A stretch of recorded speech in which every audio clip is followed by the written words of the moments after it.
Dance کرنے میں تو کوئی حرج نہیں ہے، دوستوں کے سامنے کریں، دوستنیوں کے سامنے نہ کریں، ہاں تو بے شک کریں، کوئی مسئلہ نہیں ہے، ہم نے تو کوئی اس کی مخالفت نہیں کی ہے، گانا بھی گا سکتے ہیں، ہم ضرور گائیں۔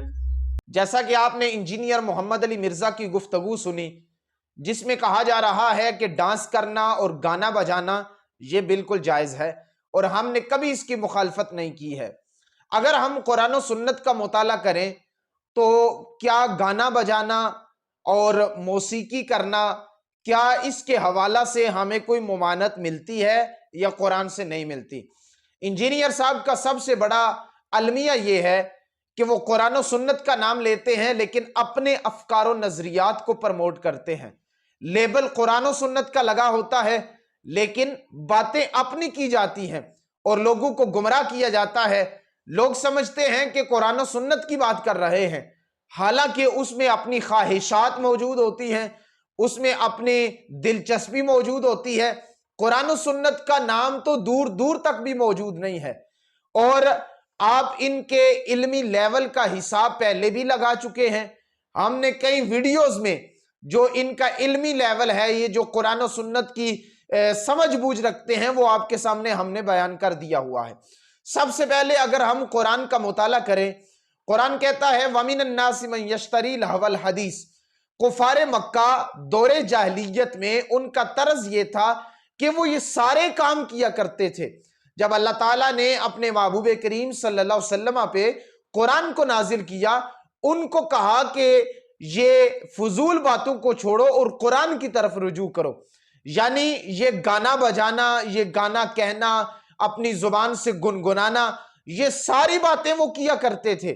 اللہ تعالیٰ نے ارشاد فرمایا کہ تم قرآن کی طرف آؤ، سب سے خوبصورت آواز اللہ کے نبی کی ہے اور سب سے خوبصورت کلام قرآن ہے، اس کی طرف رجوع کرو۔ لیکن وہ لوگ اسی کی طرف رجوع کرتے رہے۔ اور اس کے بعد اگر حدیث پاک کی طرف ہم دیکھیں، حضور نبی رحمت صلی اللہ علیہ وسلم نے واضح طور پہ اعلان کیا ہے۔ آج سوشل میڈیا پہ بیٹھ کے انجینئر صاحب نوجوان نسل کو گمراہ کر رہے ہیں، حالانکہ حضور نے ارشاد فرمایا الغنا ينبت النفاق فی القلب کما ينبت الماء الزر۔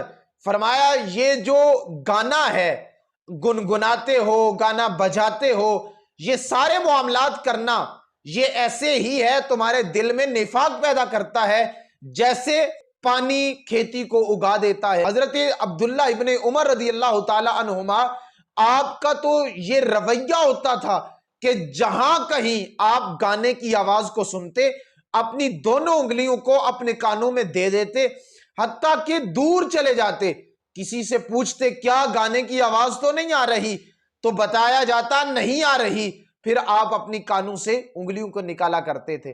یعنی یہ گانا بجانا، یہ ڈانس کرنا، یہ ساری ایسی چیزیں ہیں جو نوجوان نسل کو تباہ کرتی ہیں۔ یہ تو اسلام کے پوائنٹ آف ویو سے ہے۔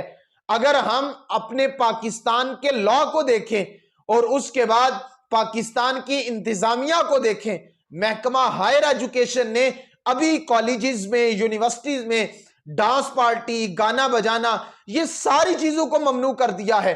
جہاں کہیں نظر آئے گا ان کے خلاف کیس بھی کیا جائے گا۔ لیکن انجینئر صاحب اپنے بیان میں قرآن و سنت کا نام لیتے ہوئے لوگوں کو کہتے ہیں ڈانس بھی جائز ہے، یہ گانا بھی جائز ہے۔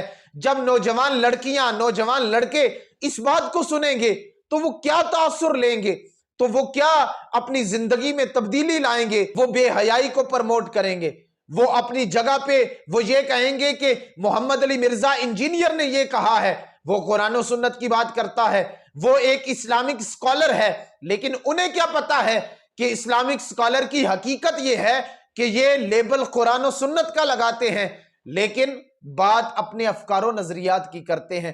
اس لیے نوجوان نسل کو گمراہ نہ کیا جائے۔ پہلے کتنی ویڈیوز میں انجینئر صاحب نے گمراہ کیا ہے اور رفتہ رفتہ ان کو سب لوگوں نے ایکسپوز کر دیا ہے۔ قرآن و سنت کے منافی ہے۔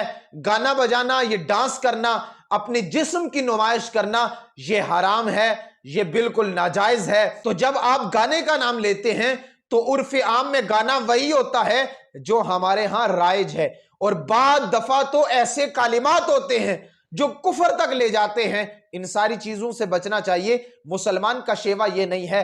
آپ قرآن کو پڑھیں، آپ نعت کو سنیں، نعت کو پڑھیں. مسلمان کو اس طرف رجوع کرنا چاہیے، نہ کہ ان لوگوں کے پیچھے لگ کے آپ گانے کی طرف، آپ ڈانس کی طرف، آپ بے حیائی کی طرف چلے جائیں. بلکہ ہمارا سب سے بڑا جو منبع اور مصدر ہے جس پہ ہم عمل کر سکتے ہیں وہ قرآن و سنت.